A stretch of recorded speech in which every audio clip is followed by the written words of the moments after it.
হয়েছে পাঁচশত পালদের মতো ভালো নম্বর নিয়ে উত্তীর্ণ হয়েছে।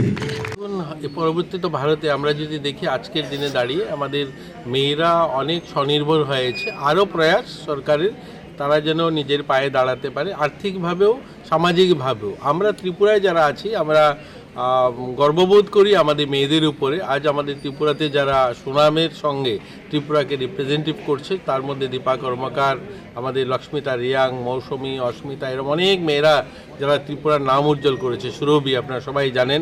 এই সমস্ত মেয়েদের মাধ্যমে ত্রিপুরার নাম উজ্জ্বল হয়েছে গোটা দেশে। আজ আমরা যদি আমাদের বিত্তমন্ত্রী দেখি নির্মলা সীতারমন, এই ধরনের গুঞ্জন সাক্সেনা, এরকম অনেক মেয়েরা যারা রয়েছে ভারতকে রিপ্রেজেন্টেটিভ করেছে গোটা বিশ্বের কাছে। তো আমরা চাই আমাদের মেয়েরা আত্মনির্ভর হোক, স্বনির্ভর হোক, তারা যেন তাদের নিজের পায়ে দাঁড়াতে পারে। বেটি বাঁচাও বেটি পড়াও প্রধানমন্ত্রী যে একটা কার্যক্রম, যে কার্যক্রমের মধ্যে দিয়ে গ্রামীণ এলাকার মেয়েরা যেন বেরিয়ে আসতে পারে, তারা তাদের প্রতিভার বিকাশ ঘটাতে পারে, তারই এই প্রয়াস আমাদের আগরতলা ICDS প্রজেক্টের উদ্যোগে আজকে গ্রহণ করা হয়েছে। এখানে যারা প্রতিভাবান মেয়েরা রয়েছে, মায়েরা যারা রয়েছে, তাদেরকে সম্মান করা হবে।